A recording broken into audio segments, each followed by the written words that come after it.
ریاست کرناٹک کی مشہور و معروف درگاہ حضرت سید حیدر صفدر رحمۃ اللہ علیہ کا 766واں عرس شریف منایا جا رہا ہے۔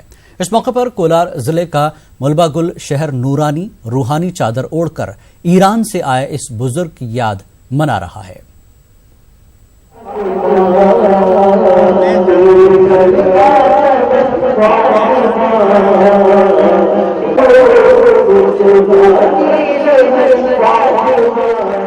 کولار ضلع کا ملبہ گل شہر ان دنوں جشن میں ڈوبا ہوا ہے۔ ہر سال کی طرح اس بار بھی یہاں کے لوگ انتہائی جوش، جذبے اور عقیدت کے ساتھ حضرت سید بابا حیدر صفدر رحمۃ اللہ علیہ کا عرس شریف منا رہے ہیں۔ حیدر صفدر رحمۃ اللہ علیہ ایران سے ہندوستان تشریف لائے۔ مذہب اسلام کی تبلیغ کے ساتھ ساتھ سماج میں پنپنے والی برائیوں کا خاتمہ، لوگوں کی اصلاح اور رہنمائی کا فریضہ انجام دیتے رہے۔ مختلف شہروں کا دورہ کرتے ہوئے تقریباً 100 قلندروں پر مشتمل قافلے کے ساتھ ملبہ گل شہر میں داخل ہوئے۔ دین کی تبلیغ و اشاعت کرتے ہوئے اسی شہر میں سکونت پذیر ہوئے۔ ملبہ گل اور دیگر شہروں کے لوگ ہر سال بابا حیدر صفدر رحمۃ اللہ علیہ کا عرس اعلیٰ پیمانے پر مناتے آ رہے ہیں۔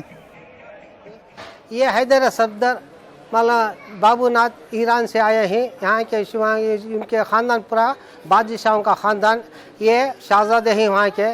رہتے ہوئے بھی ان کی ماں بہت ہی ان کی تعلیم دی۔ 9 سال میں انہوں حفظ قرآن کے لیے 767 سال سے یہ عرس چلا آ رہا ہے۔ یہاں بہت سارے فقراء، 4 چوک کے چوکھنڈی فقراء آتے ہیں اور ان کا ایک چوک ہے، اس میں گادی نشین ان کی گادی نشین ہوگی۔ ماہ رجب میں منائے جانے والے عرس کے موقع پر مختلف شہروں کے فقراء یہاں آ کر بسیرا کرتے ہیں۔ محفل سماع، نعت خوانی، قوالی اور دیگر پروگرام منعقد کیے جاتے ہیں۔ درگاہ کے اطراف تقریباً 15 دنوں تک میلہ جاری رہتا ہے۔ کشتی اور دیگر مقابلے منعقد کیے جاتے ہیں۔ پہلا سندل بابا فخر الدین رحمۃ اللہ علیہ کے گھر سے آیا، انہوں نے آ کے ادھر پہلا سندل کیا بابا فخر الدین رحمۃ اللہ علیہ نے، پنگنڈے والے۔ اس کے بعد یہ سلسلہ شروع ہوا۔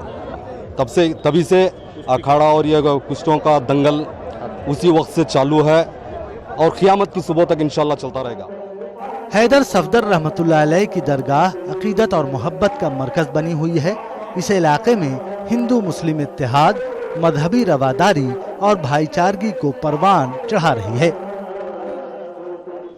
کرناٹک کے ملباگل شہر میں حضرت سید حیدر صفدر رحمۃ اللہ علیہ کا عرس مبارک انتہائی جوش، جذبے، عقیدت، تسک اور احتشام کے ساتھ منایا جا رہا ہے۔ لاکھوں کی تعداد میں عقیدت مند عرس کی تقریبات میں شرکت کیے ہوئے ہیں۔ کیمرامین چیری کے ساتھ رؤف احمد، نیوز 18 اردو، ملباگل، کرناٹک۔ مرزا ورلڈ بک اورنگ آباد کا ایک ادبی مرکز بن کر ابھرا ہے۔ شہر کی زیادہ تر ادبی سرگرمیاں اس چھوٹی سی دکان میں انجام دی جاتی ہیں۔ معروف تاریخ داں اور کئی کتابوں کے مصنف ڈاکٹر مرزا محمد خضر کی نئی کتاب اورنگ آباد کی فصیلیں اور دروازے کا اجرا عمل میں آیا۔ ڈاکٹر مرزا محمد خضر نے اپنی تحقیق کی بنیاد پر دعویٰ کیا کہ اورنگ آباد 52 دروازوں کا شہر نہیں ہے۔ مجھ کو یہ پہلے سے احساس ہے کہ جو ایک عام بات چل پڑتی ہے، 52 دروازے، 52 محلے، تو میں پہلے سے مطالعہ کر رہا ہوں، کیونکہ میں ایک ہسٹری کا اسٹوڈنٹ ہونے کی وجہ سے مجھ کو تجسس رہتا ہے۔ تو یعنی کہنے کا مطلب پی ایچ ڈی ہو کہ دوسرے کوئی مضامین ہو، تو میں نے اس کے اوپر جو ریسرچ ورک کیا، یہ نہ 52 دروازے تھے بلکہ 15-20 دروازے تھے۔ میں سمجھتا ہوں کہ اس کتاب کی سب سے بڑی افادیت یہ ہے، جیسے کہ میں نے اس سے پہلے بھی کہا، کہ آنے والی نسلوں کے لیے ایک سورس آف انسپائریشن رہے گا، ایک سورس آف نالج ہوگا، جس کی بنیادوں پہ وہ تحقیق کو اور استوار کریں گے اور مزید اس پر تحقیق کریں گے، اور ایک ہسٹوریکل ریکارڈ بنے گا کہ یہ کب ان دروازوں کی تعمیر کب ہوئی، اس فصیل کو کب تعمیر کیا گیا، اس کے مقاصد کیا تھے، اور اس اعتبار سے ایک تاریخی دستاویز ہے۔ نیوزی لینڈ کے شہر کرائسٹ چرچ کی 2 مساجد میں ہوئے دہشت گردانہ حملے کے بعد رد عمل کے طور پر جو اقدامات وزیر اعظم جسنڈا آرڈن کی جانب سے کیے گئے ان کی ستائش پوری دنیا میں کی جا رہی ہے۔ جسنڈا آرڈن کی قیام امن اور مظلوموں کی دلجوئی کی کوششوں کے پیش نظر all India minorities forum for democracy نے انہیں مین کائنڈ سروس ایوارڈ دینے کا فیصلہ کیا ہے۔ اہم پیش رفت کرتے ہوئے فورم نے دہلی میں واقع نیوزی لینڈ ایمبیسی کے توسط سے نیوزی لینڈ کی وزیر اعظم کو مکتوب روانہ کر دیا ہے۔ نیوزی لینڈ کے پرائم منسٹر نے جو کام کیا ہے وہ قابل ستائش بھی ہے اور اس کی ایک طرح سے ماڈل کوڈ ہے یہ دوسروں کے لیے بھی کہ دوسرے ہیڈز آف دا اسٹیٹس کو جہاں جہاں اقلیتیں ہیں وہاں ان کو کس طرح کا برتاؤ اقلیتوں کے ساتھ کرنا چاہیے۔ یہ بالکل ایک جیسے چھوٹے بھائی کی دلجوئی کی جاتی ہو، اس کے ساتھ ہمدردی کی جاتی ہے، اس سے بہت آگے جا کے محترمہ وزیر اعظم صاحبہ نے یہ کیا ہے۔ ہمارا ایک آرگنائزیشن ہے، آرگنائزیشن فار یہ جو ہے اپنا مائنورٹیز فورم فار ڈیموکریسی، اس میں جب وقتاً فوقتاً ہم لوگ کچھ کام کرتے خدمت کرتے رہتے ہیں تو ہم نے یہ محسوس کیا کہ ہماری طرف سے کچھ نہ کچھ ریکگنیشن ان کا ہونا چاہیے۔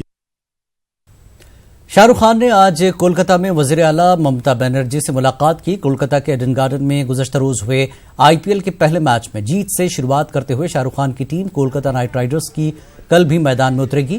کل ہونے والے میچ سے پہلے آج وزیر اعلیٰ سے ملاقات میں ممتا بنرجی نے KKR کے لیے نیک خواہشات کا اظہار کیا۔